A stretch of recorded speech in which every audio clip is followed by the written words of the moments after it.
I want you to imagine, just for a second, that you are in the most mundane, most perfectly safe situation possible. Right. Like you're standing in a brightly lit grocery store, the fluorescent lights are humming, there's that, terrible soft pop music playing over the Just speaker. a totally normal Tuesday. Exactly. And you are standing in the greeting card aisle. You're picking out a birthday card for a friend, completely absorbed in it. You're just in your own world. Right. You're running your thumb over the lettering, debating if the joke inside is too cheesy.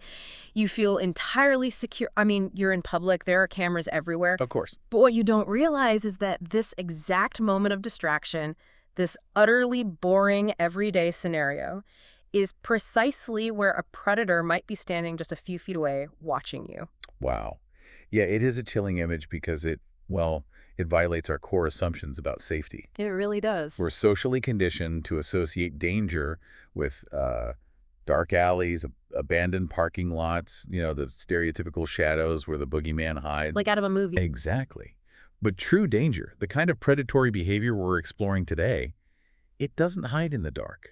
It thrives in the light. Yeah. It feeds on our assumptions of safety and our predictable everyday habits. The moment you feel perfectly secure is the exact moment your peripheral vision narrows. Okay, let's unpack this, because today's deep dive is going to take us into some incredibly dark, but honestly vital territory. Absolutely. We are pulling from an intense, revealing set of notes and interviews from Dr. Eric Hickey, who is one of the world's foremost criminal psychologists. Yeah, his access is unparalleled. I mean, this is someone who has sat just 3 feet away from some of the most dangerous psychopaths, sociopaths, and serial killers in modern history, just looking them right in the eye. It's intense work. But our mission today isn't just to gawk at true crime, right? We're here to decode the actual psychology of these predators. Right. We want to figure out exactly what they look for in you, how they use the art of manipulation to bypass your defenses, and ultimately how you can build an armor of awareness to protect yourself. And that armor of awareness is key. Because while the material we're dissecting is undeniably terrifying, understanding the why and the how behind predatory behavior is your ultimate defense mechanism. Yeah, totally. Predators rely heavily on your ignorance. Yeah. They rely on the fact that you haven't, read their playbook. I mean, that you're just totally unprepared. Exactly. By examining these clinical encounters, we aren't just staring at the monsters. Yeah. We are dismantling the mechanics of their traps. So once you see how the trap is built. You can't unsee it. Oh, It yeah. becomes much harder to get caught in it. Right. And the first piece of that trap we need to dismantle is the biggest myth of all, which is the idea that dangerous people look like monsters. Right. If we think about it logically, if they looked scary-like, if they walked around with a menacing scowl, society would weed them out instantly. They'd be caught on day one. Exactly. So they have to blend in. And there is this truly baffling case Dr. Hickey details about the MacArthur Park killer. Oh, yeah. That one is fascinating. Right. So this was a man targeting men around MacArthur Park in LA. When he was brought in for a psychological interview, he didn't look like a mastermind at all. Not even a little bit. He looked completely defeated. He wouldn't make eye contact. His shoulders were slumped. He was staring at the floor, just projecting this aura of incredibly low self-esteem. What's fascinating here is the bizarre contradiction in this man's psyche. It really reveals how drastically a psychopath's internal world differs from ours. Yeah, how so? Well, here's a convicted serial killer. He was initially caught for an abduction and sentenced to 25 years. Right. But his reaction to that sentence wasn't remorse. It was indignation. He essentially thought, wait, you giving me 25 years just for an abduction? Let me tell you what I've really done. Oh. Yeah, he freely, almost casually, confessed to multiple murders because he felt the 25-year sentence was disproportionate to a mere kidnapping. That is wild. He was totally comfortable with his identity as a serial killer. But during the clinical interview, he absolutely refused to talk about the sexual aspect of his crimes or admit that he was gay. I found that mind-blowing. I mean, he is totally fine going on the public record as a literal serial killer, but he's terrified of being outed. Yeah. How does a human brain compartmentalize that? We have to understand the twisted hierarchy of shame in a predator's mind. Shame is essentially a social construct, right? It's how we feel we're perceived by our tribe. Right, okay. For this man, his cultural conditioning within his specific community made homosexuality deeply taboo. Gotcha. So in his warped framework, being known as gay would bring immediate, intolerable shame to him. but extreme lethal violence. Let me guess, no shame at all. None. That didn't trigger his shame reflex at all. In his mind, murder was a demonstration of power acceptable, or at least morally neutral compared to the stigma of his sexual orientation. It's like a funhouse mirror version of reputation It's a management. great way to put it. In his mind, being a literal bloodthirsty monster is somehow better PR than simply being honest about who he's attracted to. Exactly. But going back to his physical demeanor in that interview room, looking down, seeming so broken and pathetic, it created a really specific vulnerability for the psychologist. The trap of compassion. Yes. Dr. Hickey, who is a seasoned expert and knows exactly who he's sitting across from, admitted that for a brief moment he let his guard down. He actually felt sorry for the guy. And that instinct compassion, empathy, the desire to comfort someone who looks broken, is the core of our humanity. Right. But it's also a highly predictable mechanical lever that a predator will pull to exploit you. That's so dark. It is. In that interview room, the expert thought, this guy is so defeated, maybe I just need to be physically closer to him to make him comfortable. Just a natural human reaction. Right. So the expert placed his hands on the table, preparing to push off and slide his chair around to sit right next to the killer. And the reaction was instantaneous. Absolute fraction of a second. The instant those hands moved, the killer's head snapped up. Wow. The defeated posture completely vanished. The expert froze mid-movement, realizing with sudden clarity that if he completed that motion, the killer would attack him. Because he wasn't shackled. Exactly. The illusion of the broken, sad man evaporated the moment there was a perceived shift in the physical dynamic. The vulnerability was just a lure. It just shows how fast the mask can slip and how weaponized a pathetic demeanor can be. Absolutely. But if the MacArthur Park killer used pity as his camouflage, Ed Kemper used the ultimate nice guy illusion. Oh, Kemper's the classic example. For context for you listening, Ed Kemper, known as the co-ed killer, was an absolute giant. He was 6'9" and weighed 300 pounds. A massive guy. Right. And when he was just 15 years old, he shot his grandparents to death simply because, in his own words, he wanted to know what it'd be like. Chilling. So the state sends him to a psychiatric hospital for the criminally insane. But while he's there, he doesn't act like a raving lunatic. He acts like the model citizen. Yeah, he was highly intelligent, remarkably polite, and he had this incredibly friendly, affable demeanor. Which is so unsettling. It is. We suffer from a cognitive bias called the halo effect, where we assume that because someone possesses one positive trait, like being well-spoken or polite, they must possess other positive traits, like moral goodness. Right, like, oh, he's so nice, he must be a good person. Exactly. The evaluating psychologists were so taken in by Kemper's camouflage that they actually gave him a job. Whoa, really? Yes, they made him an assistant to help administer psychological tests to other incoming patients. You're kidding. Nope. They gave him responsibility, keys, and trust. He weaponized psychiatric language to convince them he was cured, and eventually they authorized his release. Okay, there is a detail in Dr. Hickey's research about Kemper's release that is just stomach-churning. The trunk detail. Yes. So Kemper is let out on the condition that he checks in with a state psychiatrist for regular evaluations. Right. During his 6-month check-in, Kemper is sitting in the doctor's office.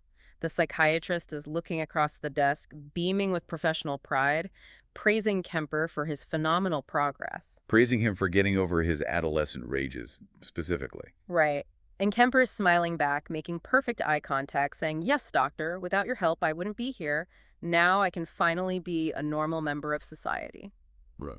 All the while, during this exact conversation, Kemper has the freshly severed head of a murdered college student sitting in the trunk of his car, parked right outside in the facility's parking lot. It's horrifying.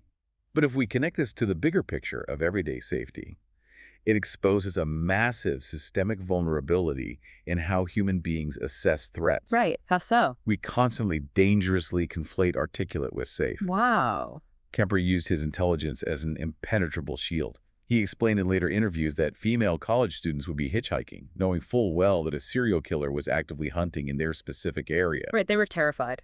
Exactly. But when this massive man pulled over, they looked at him, heard his polite, soft-spoken voice, and their brain computed, well, he doesn't look like a killer. He's a nice person. Think about the people you interact with daily. The friendly guy at the coffee shop, the overly helpful neighbor. Yeah, we are biologically wired to trust politeness. Right, because it's the social glue that keeps society functioning. Yeah. And Kemper weaponized the exact same social contract you use every single day. He hacked the human trust algorithm. He really did. And his ability to manipulate didn't stop with his victims or his therapists. There is a legendary story about an interview Kemper had with Bob Ressler. Oh, the FBI interview. Yeah, Ressler was one of the founding agents of the FBI's behavioral science unit. So Kemper's already caught. He's in prison. Ressler, a tough former military man, goes into the facility to interview this 6'9" giant. Right. Kemper isn't shackled or handcuffed because, again, the prison guards view him as the nice guy who only ever targeted women. Huge mistake. Massive. So the interview finishes, the guard outside the door steps away down the hall for a moment, and Kemper realizes he and Ressler are entirely alone in a locked room. The shift in power is instantaneous. What does he do? Kemper stands up, walks over to the FBI agent, puts him in a tight headlock, and begins to apply pressure. Oh my God. And he leans in and whispers, "I want to show you how I did it." He casually, almost playfully, demonstrates his lethal capability. And Ressler's just trapped. Yeah. Then Kemper lets Ressler go, sits back down in his chair just inches away, and smiles. Wow. Ressler is visibly shaken, his heart is pounding, but he tries to compose himself and maintain his authority. Kemper notices the panic and casually points out that since he's already facing multiple life sentences, snapping an FBI agent's neck would just make him a legend. He has absolutely nothing to lose. Exactly. So Ressler, trying to regain the upper hand and reestablish a boundary, looks at Kemper and says, "I must inform you, Mr. Kemper, that I've been extensively trained in hand-to-hand combat and martial arts by the FBI." Now, I have to stop here and push back on this because this feels totally counterintuitive. How so? Well, as a normal person, if I am trapped in a room with a giant who just threatened my life, wouldn't projecting strength be the logical move? It seems like it would be. Like if a dog growls at you, you make yourself look big. Shouldn't an FBI agent reminding a killer that he can fight back establish a boundary? In a normal social dominance hierarchy, absolutely. If you're dealing with a typical aggressive person in a bar, displaying mutually assured destruction might make them back down. Right. But you are not dealing with a normal mind here. You're dealing with a psychopath whose entire existence revolves around control. Oh, I see. To a psychopath like Kemper, a defensive flex is an explicit admission of weakness. Wait, really? Yes. The moment Ressler brought up his martial arts training, Kemper knew he had won the psychological war. Wow. He looked at Ressler and essentially mocked him, saying, "Obviously you didn't do your homework. I tore their heads off their shoulders with my bare hands. Your martial arts won't save you." Oh, wow. So by trying to assert physical dominance, Ressler accidentally showed his cards. He showed he was scared. Precisely. A confident person doesn't need to announce their capabilities, you know. That makes total sense. By issuing a verbal warning, Ressler inadvertently revealed his internal panic.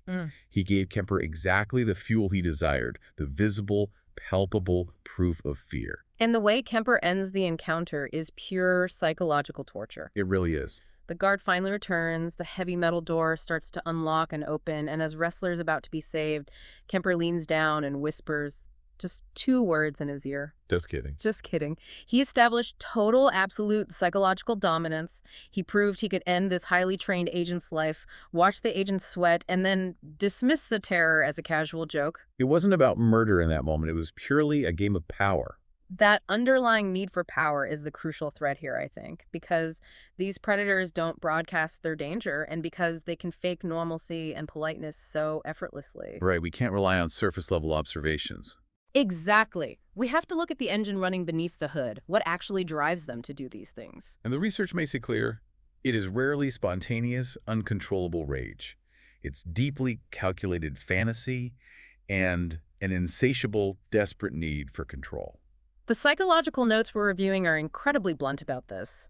If you want to know the truth about a psychopath, never, ever ask them about their fantasies. Yeah, that's a rookie mistake. Because if you ask a cunning, manipulative sadist what they dream about doing, they're just going to read your micro-expressions, figure out your expectations, and feed you a script. They will tell you whatever makes you comfortable or whatever makes them look fascinating, depending on what advantage they're trying to gain. They're ultimate mirrors. They really are. Yeah. But the reality is that their internal fantasy life is the architectural blueprint for their actions. Right. Normal people have fantasies, sure, but they're fleeting thoughts. For a psychopath, the fantasy is often more real, more potent, and more valuable than any actual physical human connection. That's so hard to grasp. It is. Other human beings are not seen as people with their own rich inner lives. They are merely two-dimensional props required to enact the fantasy. Wow, just props. Yeah. The specific details of their fantasies dictate where they have been, what they're currently practicing, and where they're going to escalate next. And at the dead center of every single one of these fantasies is the element of absolute control.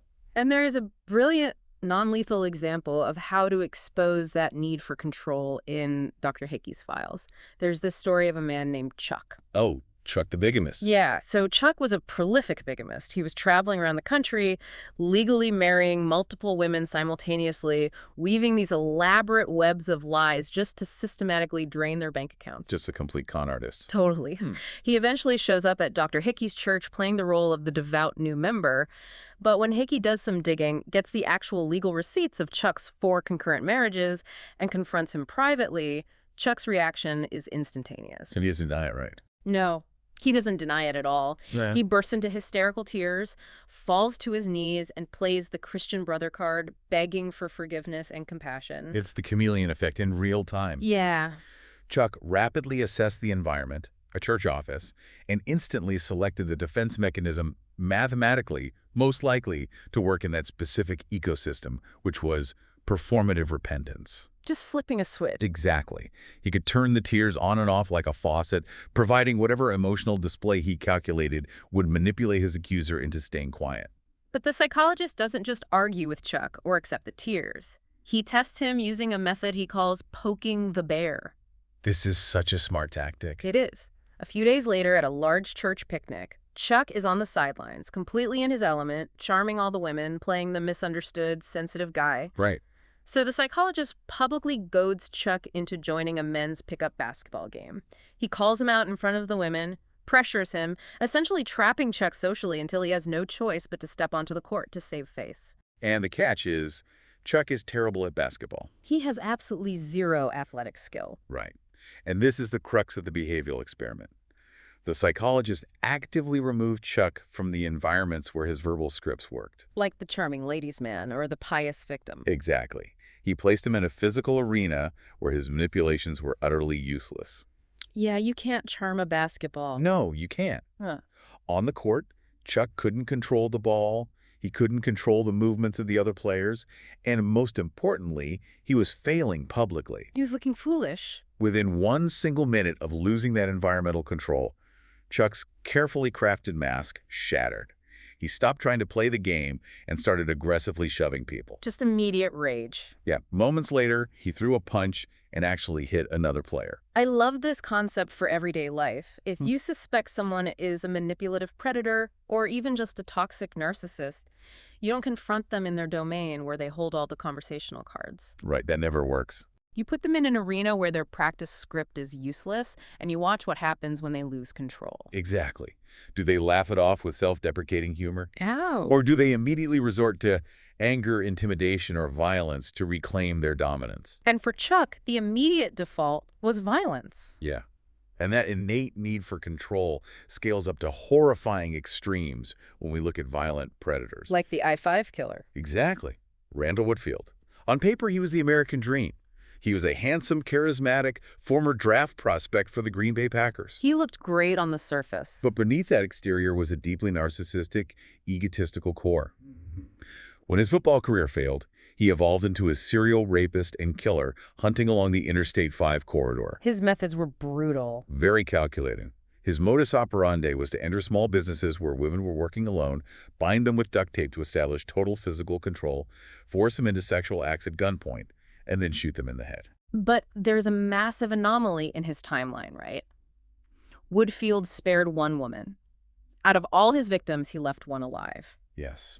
When the investigators tracked her down and asked her to walk through exactly what happened, her answer was incredibly revealing about the mechanics of psychopathy. It really was. She said she was absolutely terrified, she knew he had a gun, and she knew what he intended to do. But crucially, she didn't show him her fear. She went totally numb. Right. She didn't cry, she didn't scream, she went completely silent. And this highlights a profound vulnerability in the sadistic predator's circuit board. Ugh. Because she didn't visibly manifest her terror, because she didn't beg for her life or weep, Woodfield couldn't get aroused. Wow. He couldn't access the psychological power trip he was addicted to. He fed entirely on the visible auditory terror of his victims. So her lack of reaction just ruined his fantasy. Exactly. Her involuntary trauma response of going numb broke the feedback loop of his fantasy. Yeah. It denied him the feeling of omnipotence. That is wild. Because she wasn't providing the emotional fuel he required to perform, he lost interest and left her alive. The victims he murdered, they reacted normally, they showed fear, they begged, and that gave him the ultimate sense of godlike control, sealing their fate. It proves that the physical act of violence or assault is often just a mechanical tool. The real drug they are chasing is emotional devastation. Absolutely. And there is another story about Woodfield from his time in prison that perfectly illustrates this pure sadism. Oh, the dating site story. Yeah. While incarcerated, he gets access to a computer and goes online to a dating site. He creates a profile and convinces a woman on the outside that he's a college student looking for a serious relationship. Just a complete fabrication. Completely. He grooms her over months, tells her he's falling deeply in love with her, but introduces a caveat. He tells her that before they can meet and get engaged, she has to lose 100 pounds. Which is an immediate, calculated strike at her self-esteem. Yeah. He's establishing remote control over her physical body, her daily diet, and her choices, all from inside a prison cell. Exactly. So she commits to it.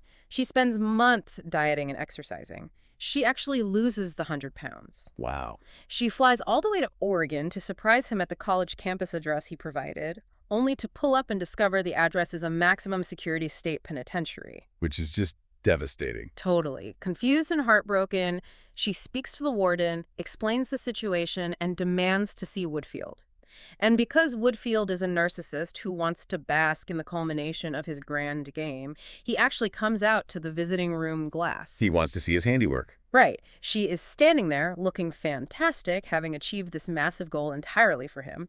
Woodfield walks up to the glass, looks her up and down, points his finger at her, laughs hysterically in her face, turns around, and walks back to his cell. This demonstrates that for extreme narcissists and sadists, emotional cruelty provides the exact same biochemical high as physical violence. It's sickening. He engineered an elaborate month-long deception for no other reason than the sheer joy of watching a human being's spirit break in real time. It was a sport to him. The long con was the fantasy, and her devastation was the payoff. So if it's clear that a predator gets high on that kind of emotional devastation, it begs a really uncomfortable question for you, the listener. Right. Who is volunteering to step into that dynamic? Because we all like to think we'd spot a monster a mile away. Of course. You might be listening to this right now thinking, look, I have a college degree, I have a great career, I have a good head on my shoulders. I would never, ever fall for something like this. Only gullible people get scammed or trapped. And that is what we call the myth of the foolish victim. It is a protective lie we tell ourselves to soothe our own anxiety. To feel insulated. Exactly. We desperately want to believe that only naive, unintelligent people get victimized because it makes us feel safe. Right, like we're immune. But the clinical reality emphatically destroys this notion. Victimhood, especially in the context of manipulative predators, has absolutely nothing to do with IQ or academic intelligence. Right, really, nothing at all. Nothing. Yeah. It is entirely about internal emotional vulnerabilities. This is where the psychology gets really scary because it proves intellect is not a shield. It really isn't. Dr. Hickey shows a deeply personal reflection about one of his own students. She was a PhD candidate in psychology. Highly intelligent, conventionally attractive, literally studying the intricate workings of the human mind for a living. She knew the theory inside and out. Exactly. She accompanied him to a maximum security prison to assist in conducting clinical interviews. At one point, Hickey is interviewing a gang member in one cell, and he turns around to find his brilliant PhD student casually leaning against the bars, deeply engaged in conversation with an inmate in the next cell. And not just any inmate. Right, a 27-year-old charismatic hitman for the Aryan Brotherhood. Yeah. And she hasn't just been making polite small talk. Within a matter of minutes, she had voluntarily given this cartel-connected hitman her personal, unlisted phone number and her actual home address. That is just insane to me. When Hickey confronted her, she was warned in no uncertain terms that she was being manipulated. She was formally disciplined by the university. She was told she could lose her degree, her career, and potentially her life. And she didn't listen. No, she continued the correspondence. After she graduated and earned her doctorate in psychology, she married him. Wow. 10 years later, she called her former professor in a panic, on the run, because her hitman husband was actively hunting her down to kill her. A PhD in psychology. And she wasn't an isolated incident. The notes mention another case of a female attorney, a lawyer, someone who passed the bar exam, who understands the ruthless nature of the criminal justice system inside and out. Yeah, she fell into the exact same trap. She became romantically involved with her own inmate client. She completely lost her objective perspective to the point where she actually smuggled a loaded handgun into the courthouse for him. Is staggering. They escaped together, got caught 10 days later, and her entire life was destroyed. She was disbarred and imprisoned. The inmate lost nothing. I mean, he was already serving life. She sacrificed everything she had ever built. If we look at this through a clinical lens, to understand why the brain bypasses intellect so completely, we have to talk about a specific diagnostic domain in the DSM, the dependent personality. Okay, what does that mean exactly? Well, predators are highly attuned emotional hunters. They aren't scanning a room looking for a low IQ. They are scanning for a starved ego. Wow. They can spot a lack of secure attachment, unresolved childhood trauma, or rock-bottom self-esteem from a mile away. When a person has a dependent personality, their internal foundation is hollow. So they're just looking for someone to fill that void. Exactly. Yeah. These highly intelligent women volunteered their personal information and destroyed their lives, not because they were stupid, but because they possessed an agonizing craving for attention, validation, and a sense of being truly wanted. There is a massive red flag in conversational behavior that predators display, which is the excessive use of the pronouns me and I. Oh yeah, constantly. They talk endlessly about themselves, their achievements, their victimhood. To a healthy person, this sounds arrogant and exhausting. But how does a dependent person hear that? A dependent person doesn't hear a narcissist. They hear a leader. Oh, wow. They hear confidence. Because they lack their own internal compass, they interpret that dominating self-centered presence as a pillar of strength that they can finally lean on. That makes so much sense. They think, this person knows exactly who they are and what they want, and if they want me, I must have value. So intellect simply cannot override an emotionally starved ego. No, it can't. The emotional center of the brain is older and faster than the logical prefrontal cortex. If your self-worth is operating at 0, a PhD won't stop you from clinging to the first person who makes you feel special, even if that person is a monster. So if intelligence is completely bypassed by a starved ego, what does that psychological surrender actually look like in practice? That's the real question. Because it's one thing to fall for a lie when someone is charming you. It's another entirely to stay in the trap once the mask slips and things turn violent or dark. Right. How does a victim, or even the predator themselves, justify the horror and stay in the situation? To understand how they stay, we have to look at a fundamental driving force of human psychology, which is the need to see ourselves as good people. Okay. Cognitive dissonance is the mental discomfort we feel when our beliefs contradict our actions. To resolve that pain, the brain will literally rewrite its perception of reality. I always think of it like a psychological spam filter. We all have it installed, you Yes, know. that's a good analogy. If we do something a little selfish, like cutting someone off in traffic, our brain automatically filters it out or frames it in a way that protects our self-image. Like, I was in a hurry, they were driving too slow, I'm still a good person. Exactly. We rationalize it so we don't have to look in the mirror and face our flaws. But what happens when that spam filter is applied to severe domestic abuse or even murder? The filter becomes a delusion. The pretense of being a good person eventually becomes unconscious. We see this mechanics vividly in the honeymoon phase of the domestic violence cycle. Right. After a batterer severely abuses their partner, they inevitably promise sweeping change. They promise to go to therapy, join AA, start attending church, whatever the victim desperately needs to hear. And the victim wants to believe it. Desperately. They want to believe they haven't wasted their life on a monster. They need to protect their own self-image for choosing this person. Yeah. So they rationalize the abuse as a one-off or blame it on external stress. But Dr. Hickey highlights a profoundly powerful truth. Real change requires shame. He says, shame is like acid on your soul. That phrase from his notes is incredible.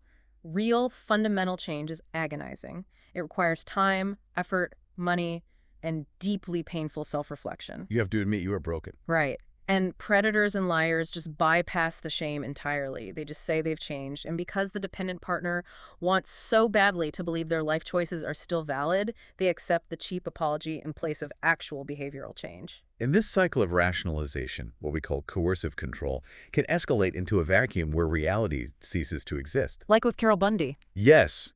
Look at the terrifying case of Carol Bundy and Douglas Clark, the Sunset Strip killers. Carol Bundy was described by everyone as looking like a harmless, sweet little old lady. She was a nurse. Totally unassuming. Yet, to prove her allegiance and love to Douglas Clark, she lured her own ex-boyfriend into a car, shot him, and decapitated him. Oh my God. She allowed Clark to freeze the severed heads of his victims in her refrigerator, and she would casually take them out, put makeup on the heads, and shampoo their hair in the sink. Just let that sink in for a second. Shampooing a severed human head in your kitchen sink like you're washing dishes. It's beyond macabre. But the wildest part is her psychological state afterward. When she was interviewed in prison, she didn't even recognize Clark as being strange. When the investigator asked her what it was like living with a psycho, she was genuinely offended by the question. Because she lived in a total vacuum of coercive control. Her self-esteem was so utterly non-existent, and her need to please him was so absolute, that her brain recalibrated its baseline of normal. Wow. Over time, through 1,000 tiny boundary violations, she rationalized necrophilia and decapitation as just quirky relationship dynamics. Her psychological spam filter had rewritten the code of her reality to protect her attachment to him. We see another staggering example of a brain-bending reality to survive emotional destruction in Jeffrey Dahmer's mother. Oh, that interview is heartbreaking. After Dahmer's arrest, the sheer volume of his atrocities was broadcast globally. Dr. Hickey visited her to try and understand the family dynamic, and during the conversation, she looked him dead in the eye and stated, with complete sincerity, Jeffrey never tried to hurt anybody. He just killed them. That is the ultimate extreme of cognitive dissonance. He didn't try to hurt them, he just killed them. How does a mother's brain even formulate that sentence? By latching on to a microscopic technicality to preserve her maternal love for her son and her own sanity. She just couldn't face it. No, she could not cope with the reality that she had birthed and raised a sadistic monster. To accept that would mentally destroy her. So her brain focused on the specific clinical pathology of a necrophile. Which is what Dahmer was. Right. Dahmer famously kept heads and skeletons because he was desperately lonely. He wanted friends who lacked the physical ability to abandon him. Right. His primary motivation wasn't necessarily the sadistic pleasure of causing pain, like we saw with Woodfield. His motivation was permanent possession. And his mother used that. She did.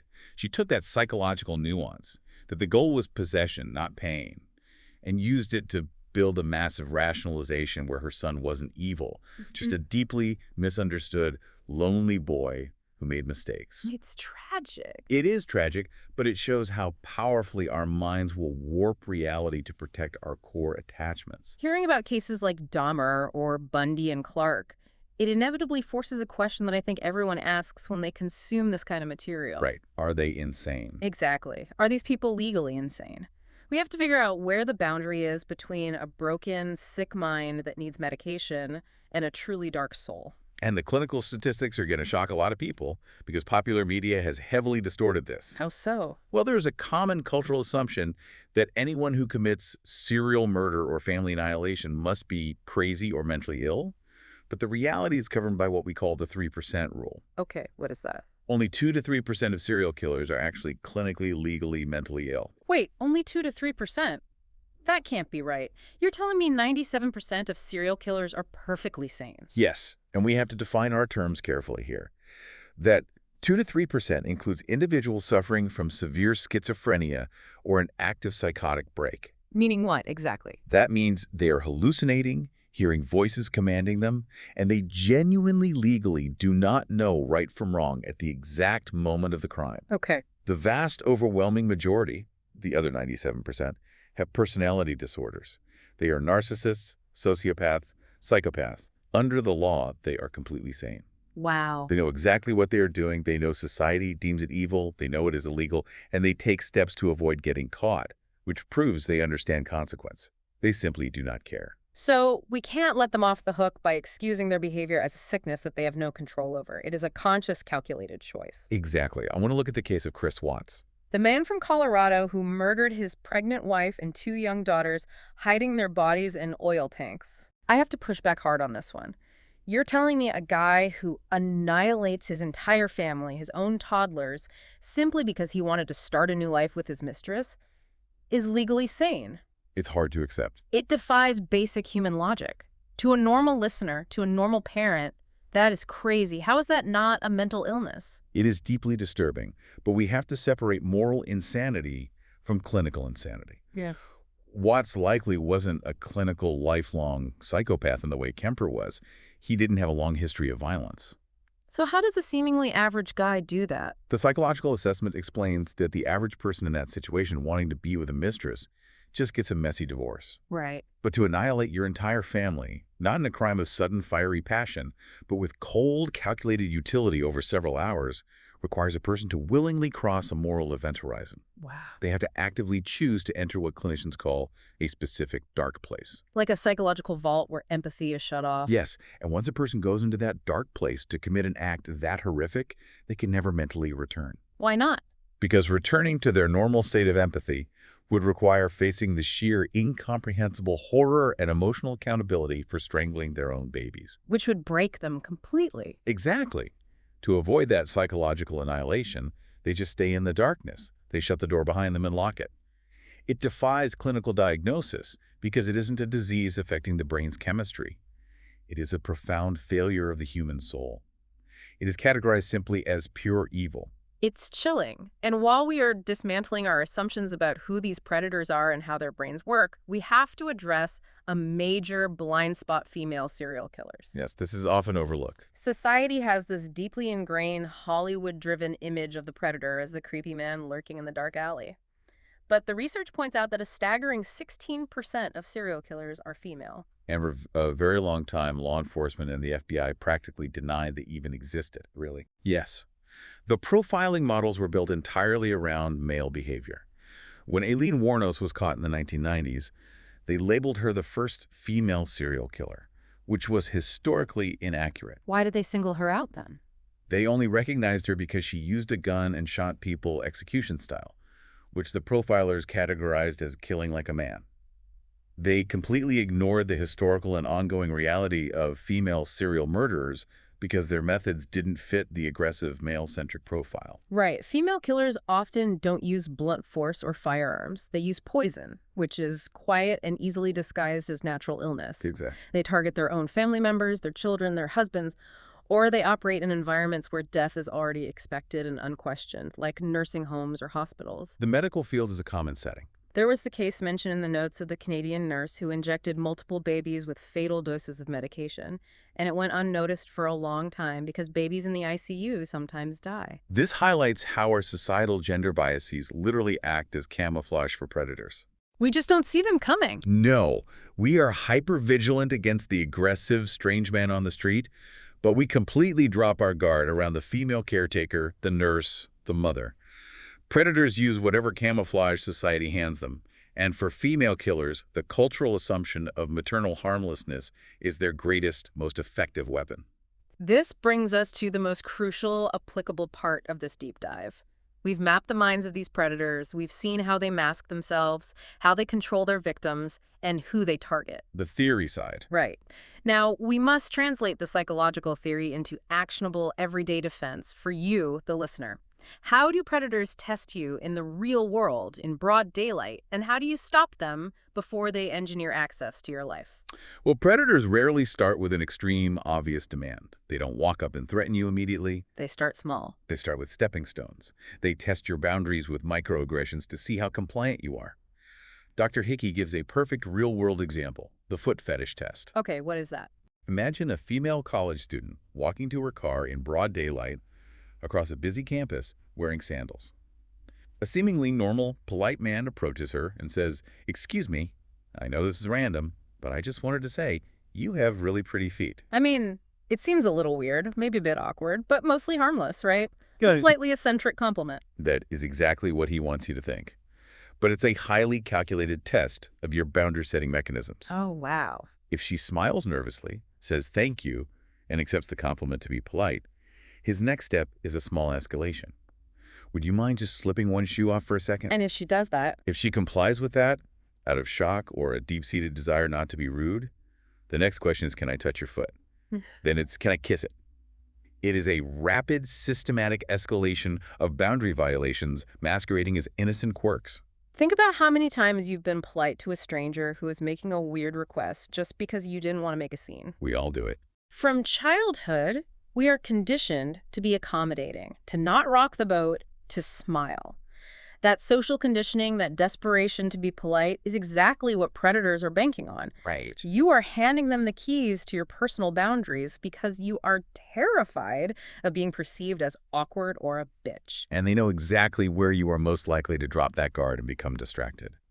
This brings us back to the image we started with, the grocery store blueprint. Right, the greeting cards. The expert poses a brilliant quiz to law enforcement, where in a large supermarket is a woman most likely to be sexually assaulted. That's it. The isolated freezer section, the parking lot at night, the quiet canned food aisle. I would have immediately guessed the freezer section because it's cold, isolated, and people move through it quickly. But the reveal is terrifying because it's so mundane. It's the greeting card aisle. The psychology behind this is fascinating and horrifying.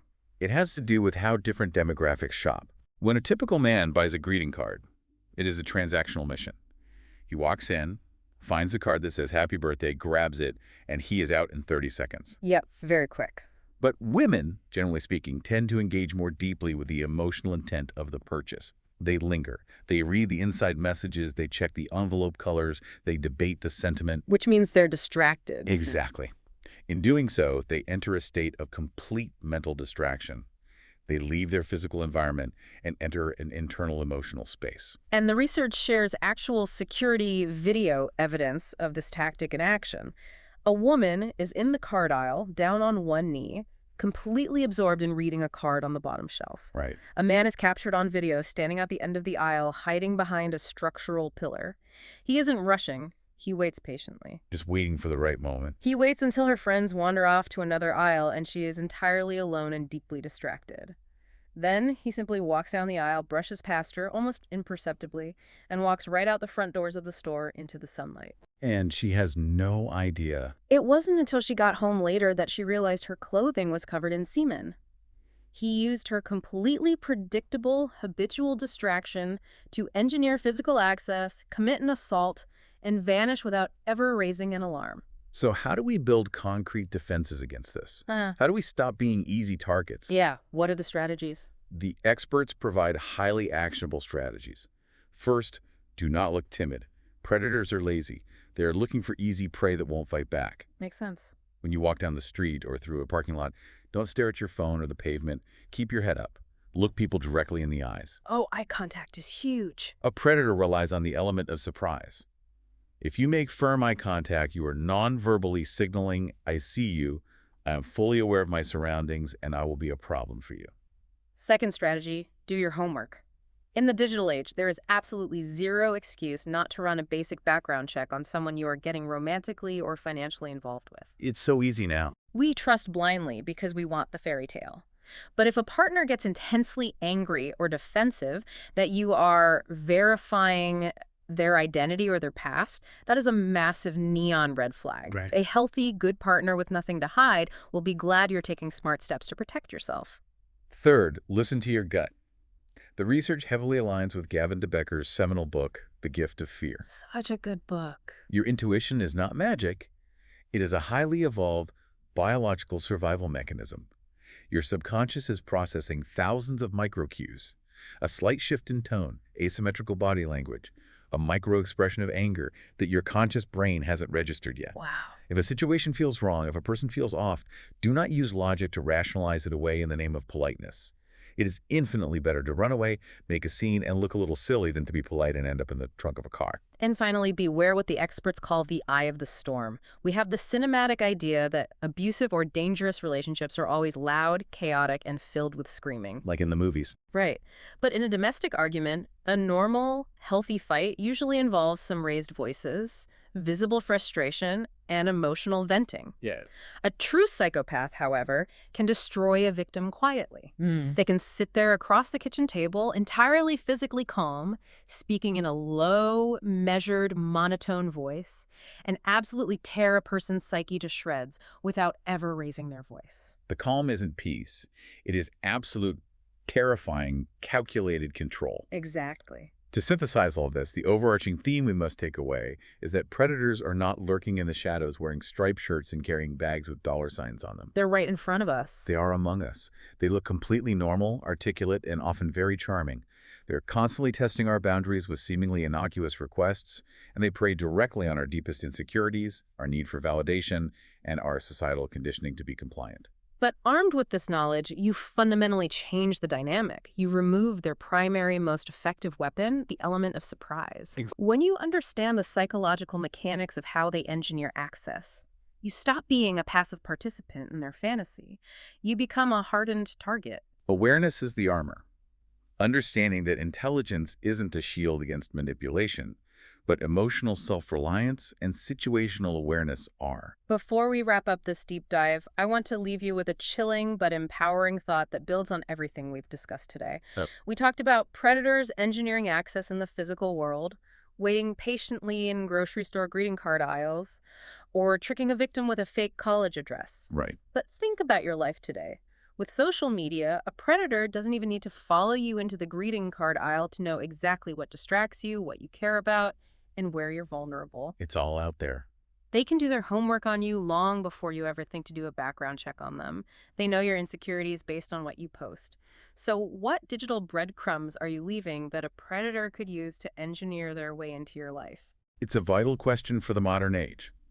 The terrain has evolved from the physical to the digital, but the underlying psychology of the predator remains exactly the same. Thank you for joining us for this deep dive. The world can be a dark place, but knowledge is how we turn the lights on.